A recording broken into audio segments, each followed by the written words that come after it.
So, your uncle. What's wrong with him? He's possessed. As in the devil? Something like that. He says a dark man is following him, watching him at all times. What do you make of it? It's nonsense, of course, but I'd be lying if I said it didn't bother me. You see, it runs in my family. Possession? No, detective. Deteriorating melancholy. Practically every member of the Hartwood family is driven mad before they grow old.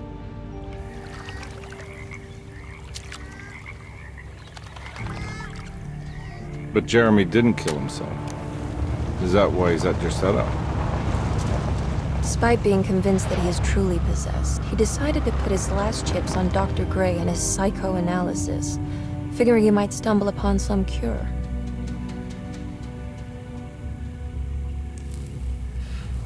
You mentioned the letter. I received a disturbing letter from Jeremy accusing the staff and all the other patients of being involved in some cult. And now they are also out to get him. Could it be real? Or is it all just in his head? It's a story he tells himself, Mr. Carnby. Anything to avoid the truth. Which is? That we're all terribly insignificant. That people mean so very little to one another. That there is no one out to get Jeremy Hartwood because he isn't worth getting. Here we are.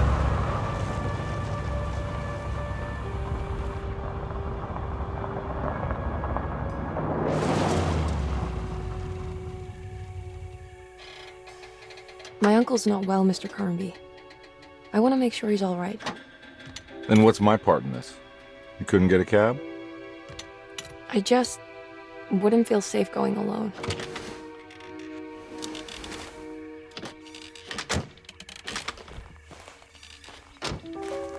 Did you bring a gun? Yeah. You think it'll actually come to that? No. But you might need to wave it around depending on how agreeable the staff will be. What exactly are we gonna do when we find Jeremy? I don't know. Let's just find him first.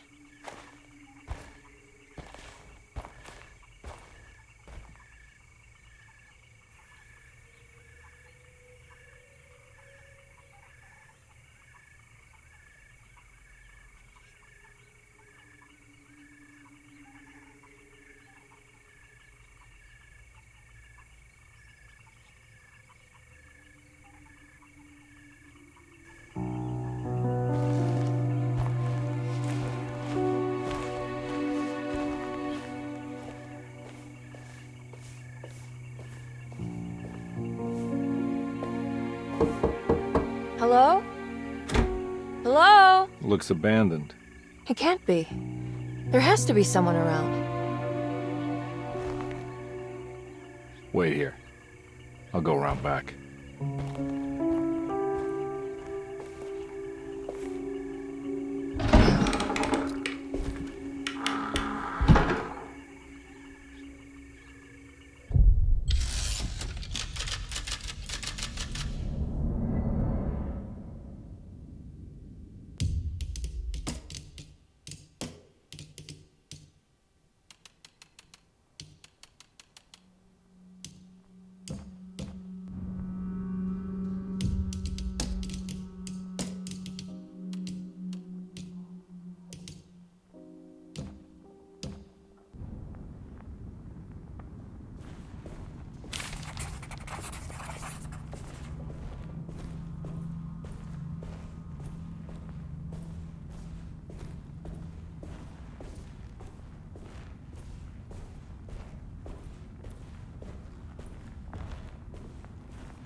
Now what do we got here?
Nah, I'm not getting in there.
What?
Don't mind if I do.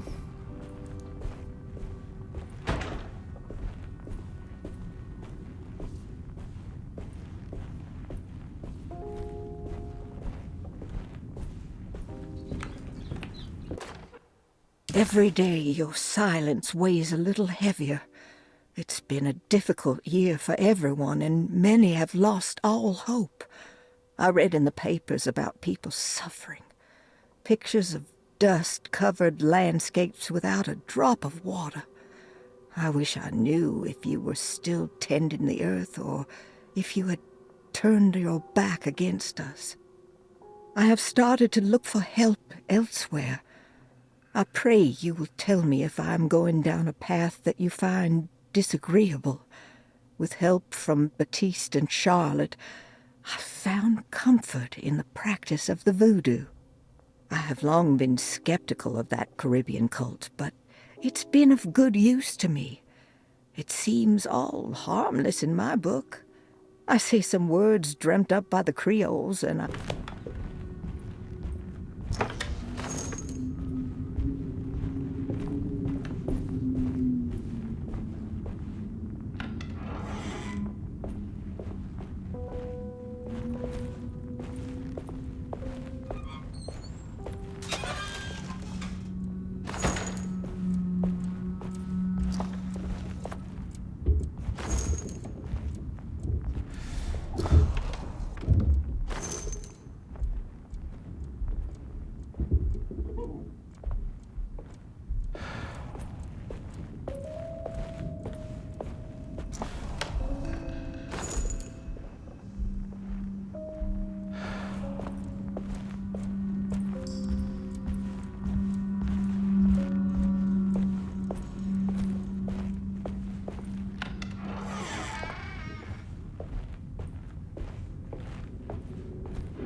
that?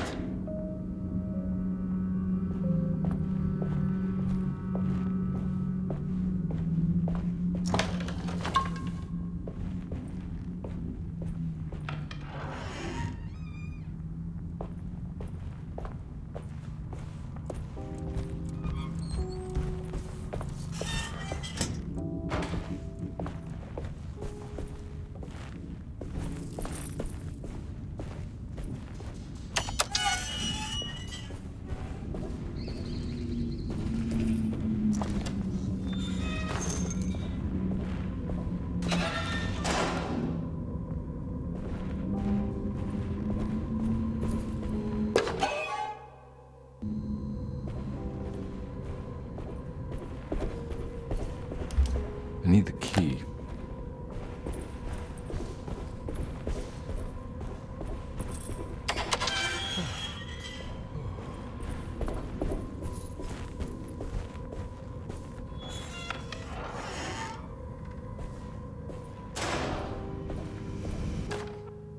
Please do not touch the boiler. It is working after all. While the sabotage has caused a leak, only the decorative plate has been completely ruined. Let's wait for Mr. Chance to turn up and he can take a look at the leak. Mr.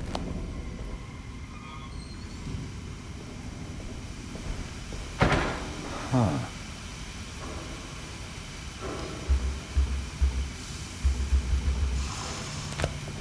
That doesn't look safe.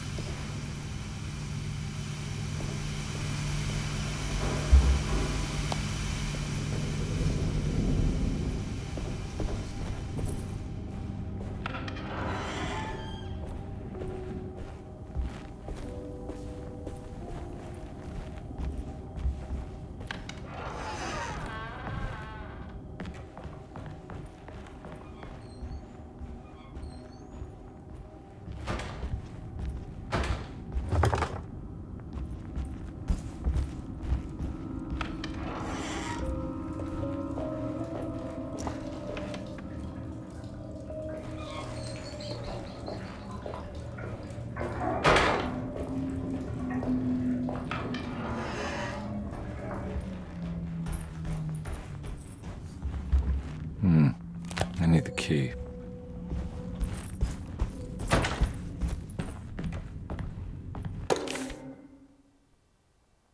Hey.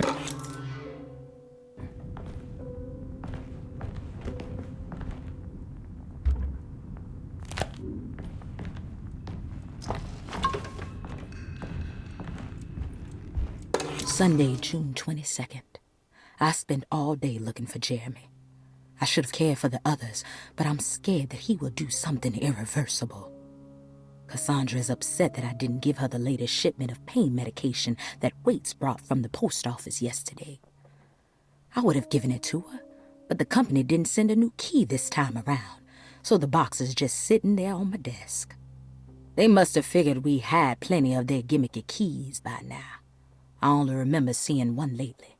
Grace was playing with it inside the grand parlor. Unless it turns up by...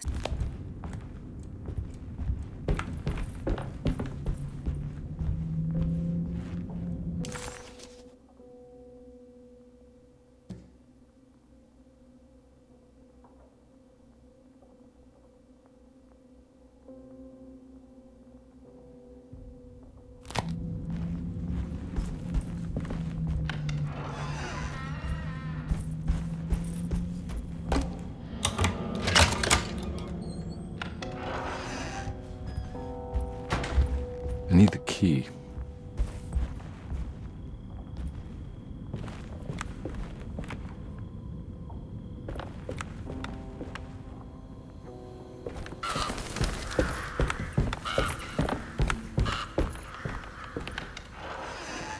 Oh.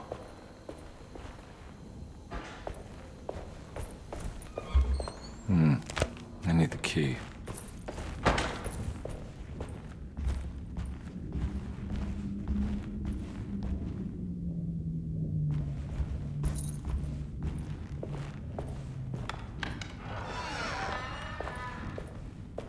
The Great Depression. President Hoover raises tariffs on over 20,000 imported goods in an act to protect American labor.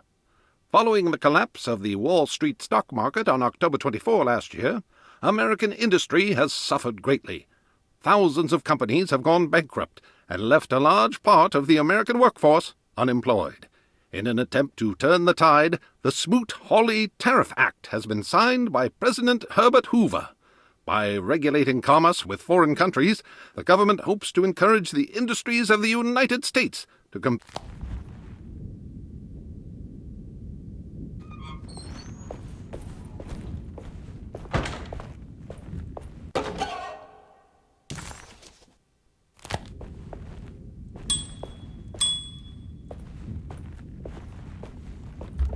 I need the key.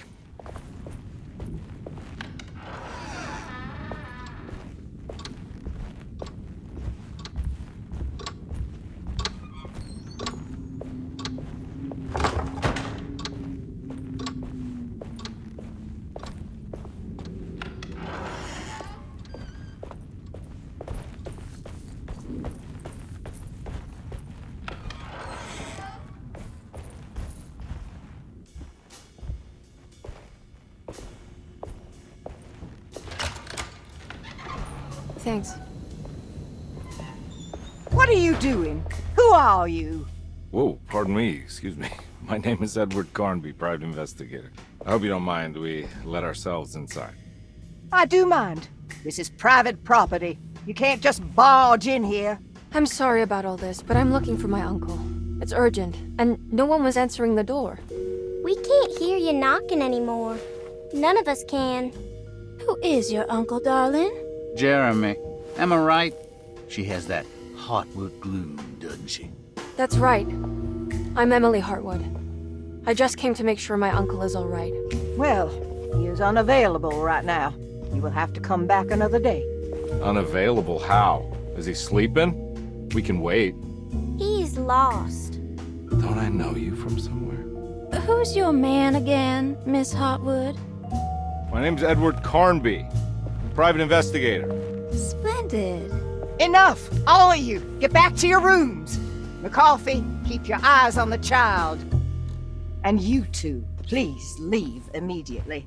Look, we're not here to cause any trouble. Just let us see the old man, satisfy the curiosity of my client here, and we'll be off. Jeremy has gone missing. There's no need to worry, but it might be some time before he turns up.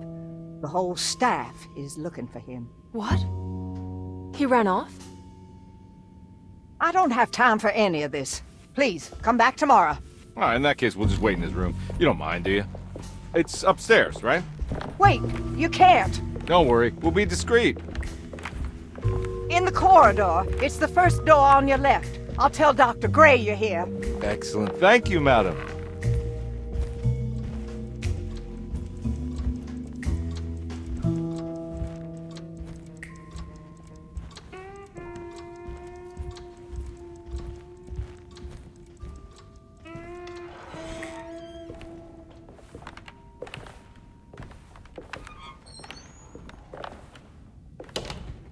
All right, here we are. Let's look around. See if we can dig up any clues.